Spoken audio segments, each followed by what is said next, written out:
What's up, y'all? We're rekeying another GM 10 cut. I know I've done this type of video before, but AC Delco GM Ignition for I don't even know what it's for. Some kind of SUV or something. I don't care what it's for, but we have to waferize, tumbler, as Jeff Moss would say, tumblerize it. We have to tumblerize it. And luckily, most of these things nowadays come with all your little doodads and tumblers and wafers and thingamajiggers and springs. So basically, we're going to get it open, get it laid out, and then talk about just decoding the key. We're gonna key that ignition to that key. All right. So GM 10 cut is named because it's got 10 cuts in it, y'all. You should be able to figure that out. GM 6 cut had 6 cuts. 10 cut has 10 cuts or 10 wafers. The ignitions on almost all of them only use 1 through 9. They almost very rarely use the number 10th wafer in the ignitions, but you always peek in there to make sure. And in this bag, first off, we've got the keys right here. We're going to talk about that in just a minute. But first off, you do need all these little parts and stuff. We have some springs here that looks like just the right amount of springs that you need. They used to send extras, but it appears that they are not so generous with the springs. So very carefully dump those guys out first. Okay, make sure you get them off. Hey, how are you? Alright, how we going now? Thanks, appreciate it. We got our retainer cap right there that goes in after the springs. There, yep.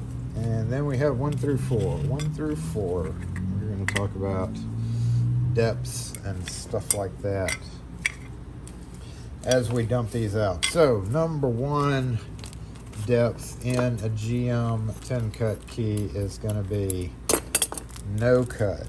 It has a wafer, but really there's no cut on the key to make a number 1 operate when you're cutting a key. We're going to talk about why this is important in a minute, because it's actually, this ignition did not need to be changed. 9 times out of 10, 100 times out of 100, 99 times out of 100, it is the key, which it is over here. We're gonna prove that in a minute. So almost always people think, oh my gosh, I'm having to jiggle my key in my ignition. My ignition's going bad because my key works fine in the door. Well, you know, most doors in GM 10 cut only use a few of the wafers, and it is not exact. With ignitions, you have this doodad called a sidebar. That sidebar will pop out when you stick something in there like a key and press it out, which we will do when we're rekeying it. But see this, we're not going to worry about it right now, but that sidebar pokes out. Everything really has to be lined up more exact. And when you, and the keys, when they get copied or when they wear, they start giving you trouble. Now this one is a copy of a key. It is an Ilco copy, B102. So this was made somewhere, but it was most likely copied from somebody's existing key, because we can see some wear in the key. Let's zoom in, zoom in. All right, so number 1, you can see the brass. Number 2, you can see it right here. What's tipping me off to it being bad is that those 4 cuts right there. Those are way too deep. And then you've got this rounded tip right here, which, like I said, in the ignition, this wafer's not used. This wafer's catching a lot of the wear, and it causes that tip to become pretty rounded. That's not exactly a cut, but that is 2 cuts. And that one looks like it's dropped down a little too much.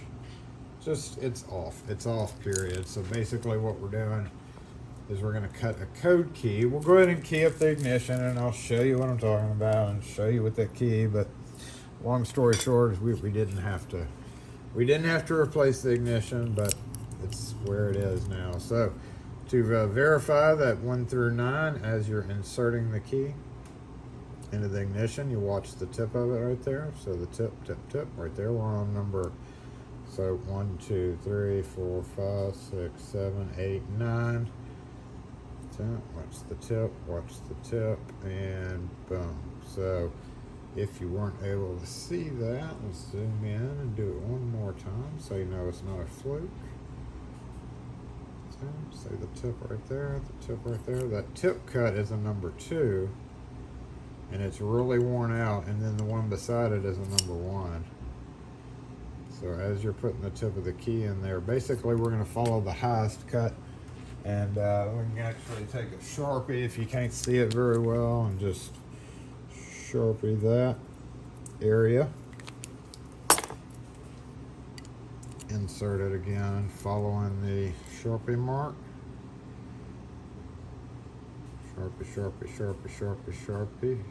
Sharpie right there at the end. So you see how far it's going past the actual Sharpie part? Two. So what's happening is that wafer that's supposed to be 1 is falling down the ramp of this and making it think it's a number 2 cut. So to decode, the paperwork that zoom out. The paperwork that comes with this ignition does tell you all this fascinating information right there. It used to have little line drawings showing you how to figure out your depth and stuff, but apparently they don't show you that diagram anymore. So it's left to you to figure it out. We can actually use this as scrap paper. We're going to talk about GM and GM rules. Number 1, first and foremost, it is going to be 1 through 10. There's not going to be 2 cuts difference in any of them, so there will not be more than 2 cuts. So there will not be a 1 next to a 4. That's not going to happen. So we have our key, Drawing with Jason. All right. 1, 2, 3, 4, 5, 6, 7, 8, 9, 10. Okay. Yeah, 1, 2, 3, 4, 5, 6, 7, 8, 9, 10. This is the top of the key right here. Right here, top of the key. A 1 cut, like I said, is going to be, it's not going to be anything. You don't have to cut it at all. You don't have to touch it.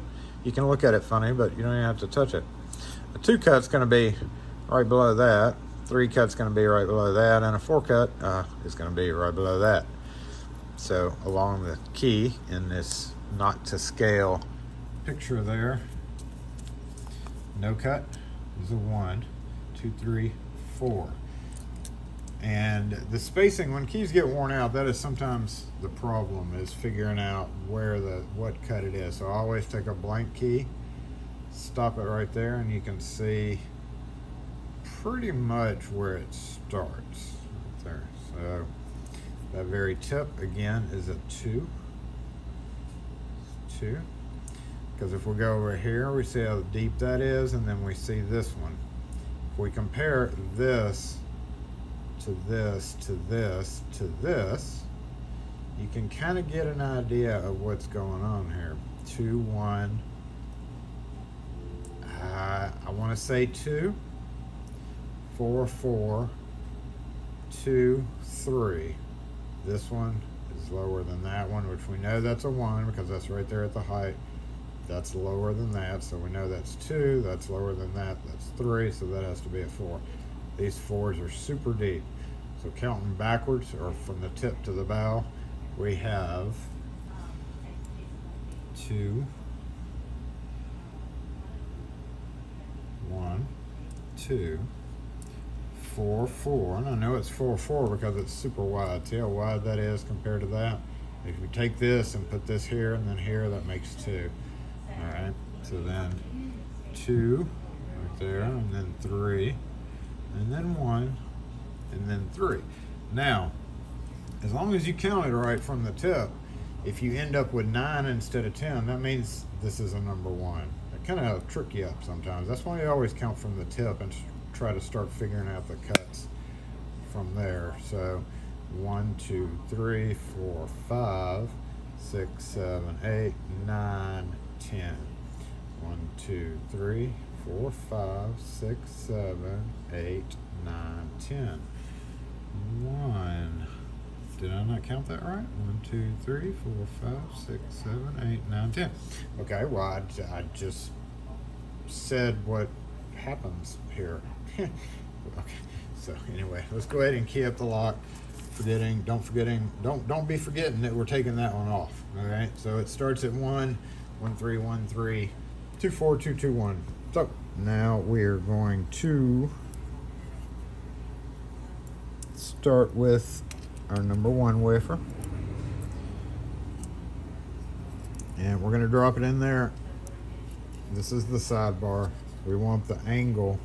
See this little part of the wafer right there, that little cutout?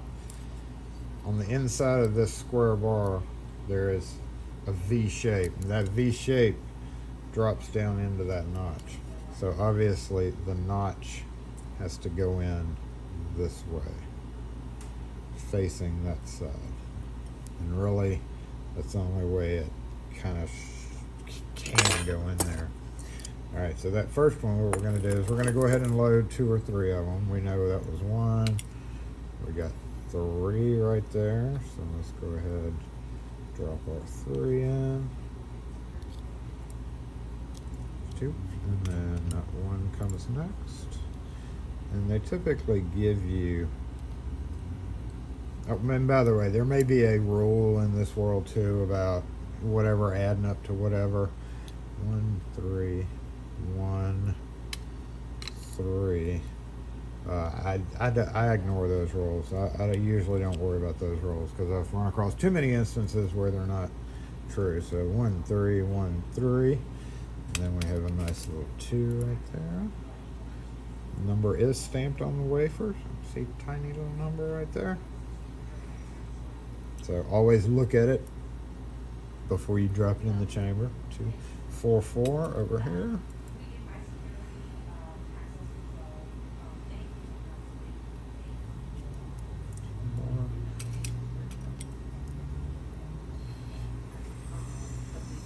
Four and 2 and 1.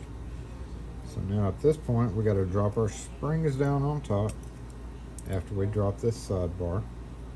See, it's already started dropping in the very front there. It's starting to come out. See how it came out because those dropped down?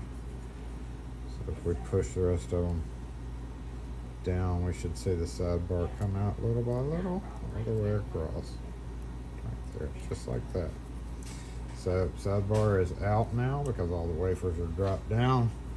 And we're going to go ahead and drop our springs in here. Now, like I said, if you're sure of what you did, then you can go ahead and cap it.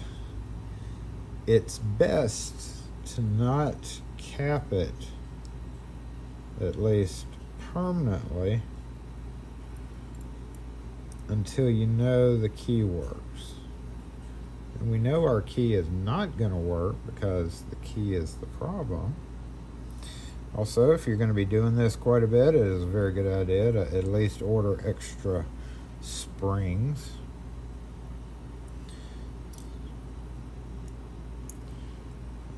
This is kind of a little tedious part of it, so I'm just going to carefully do this so I don't make a mistake on camera. Springs do what springs do, you know. I probably need to go switch out my tweezers because these are magnetic tweezers and that causes severe problems. Let me go grab tweezers that aren't magnetic.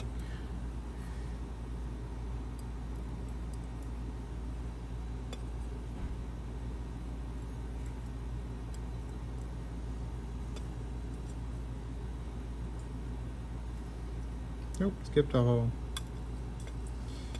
Yep, they are sending the exact amount in these bags. I remember back in the day, you could get you a few extra springs. Oh wait, we may have 2 extra springs. 1. Don't mess up too much. Okay, see how that spring is wonky? Well, that is not going to work for us. Oh! We don't want no wonky springs. They need to all be sitting up just like that. Okay, perfect. Perfect. Poking up just a little bit. Looks kind of weird. Alright, so here's where you could do one of two things. It's best to do this before you actually, unless you have more caps. But once the caps go on, this little, it kind of wedges itself in there. So you could do this, and you could just lay this across the top, just like that. Being careful that they all compress at one time. I'm doing this through the camera, so okay, there we go. I'm going to hold it down, and we're going to try our key. Now, this key is not going to work very well.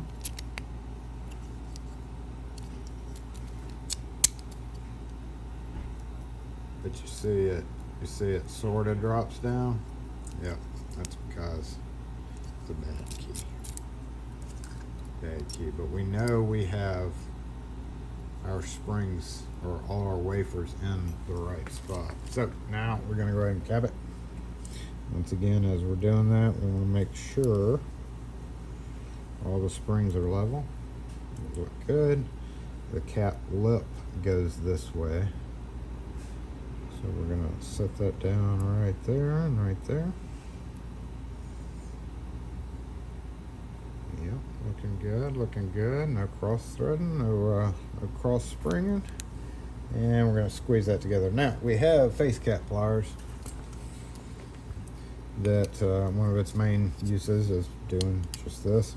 Once again, check your key before we get too carried away with doing this. So, okay, it goes down, goes back up. Wiggle, wiggle, wiggle, wiggle. Up. Halfway up. Okay, pushing all the way in, still sticking up, pull it out, and it falls a little bit. So that's where that wiggling, wiggling comes in. Throw the key in there, see it stays up, didn't drop a bit, and then as I back it out, see how it kind of drops into position. That's what damaged the ignition. That's because this key is a bad key. Now that we verified that that key or that the wafers are the right ones, I'm going to go ahead and just squeeze the top and bottom, all four corners. Squeeze it down. Squeeze it down.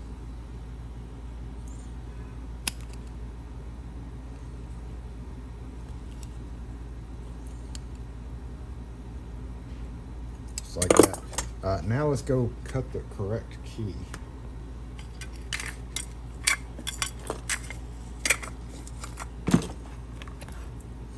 And thankfully I have an X-Acto to do this wonderful job, pre-set up for GM. I would love for these to come back on the market, but alas, they never will. What are you doing up here?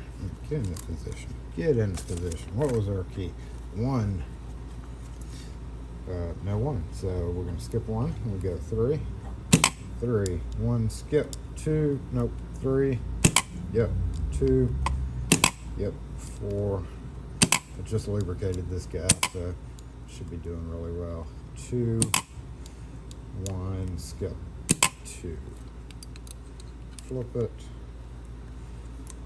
1, 3, skip 1, 3, 2, 4, 4, 2, 1, skip 2, and brush it.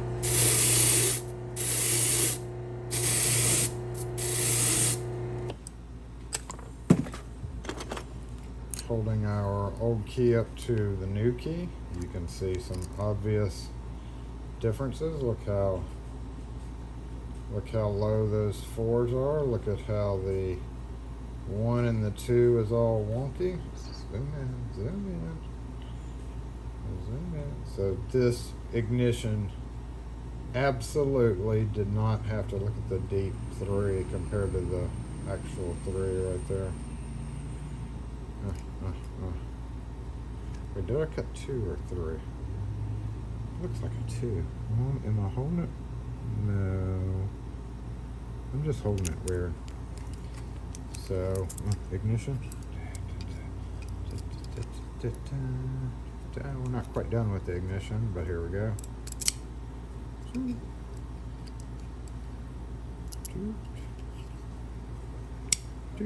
Only drops down a little bit.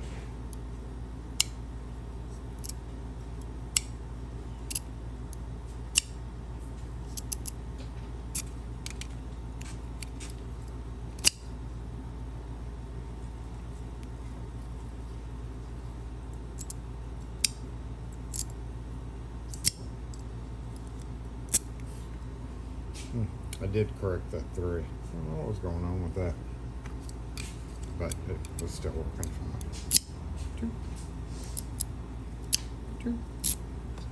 fine. And in lieu of a whacking block, what we've always done around here is yell out, "I need a whack!" There's literally no reason to order a whacking block When you have me. when I have a whacking block right here. Don't you aim that camera at me. I'll whack you. Why is Fuse taking her space? Huh? I don't know. Get you a little flathead. And then you're gonna, hold on, let's My professional whacking skills. showing off Kim's professional whacking skills. Before you go to whacking, beware of this doodad. That's your retainer. You don't wanna hurt it when you're whacking. So if you hold it just right there, you see? What kind of whack do you want? Standard GM whack, babe. Okay.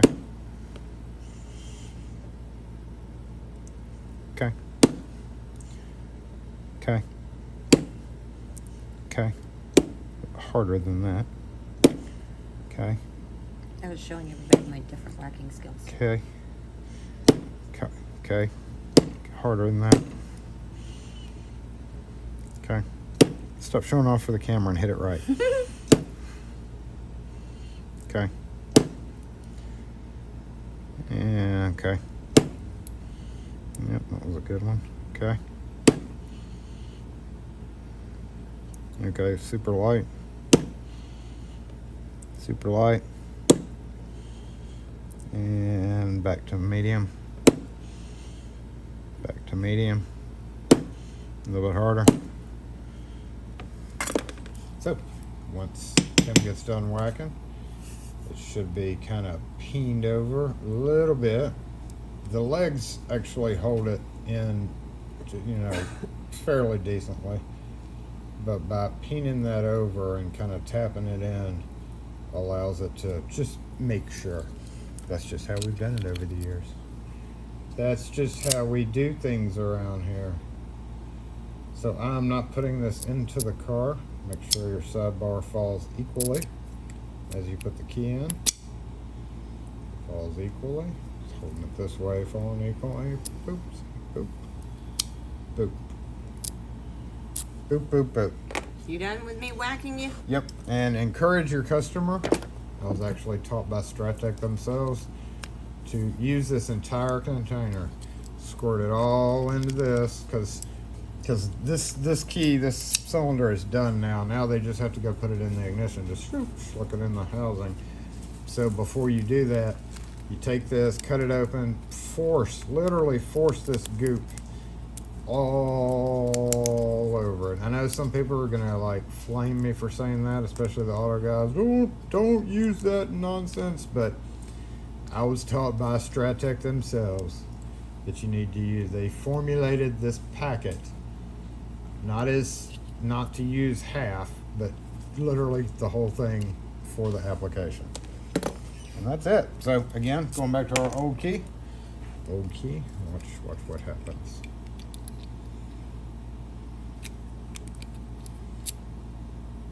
I actually hate putting old keys into new ignitions. Look at that. Back it out and then it falls. Push it in and it goes up. Up. Back it out.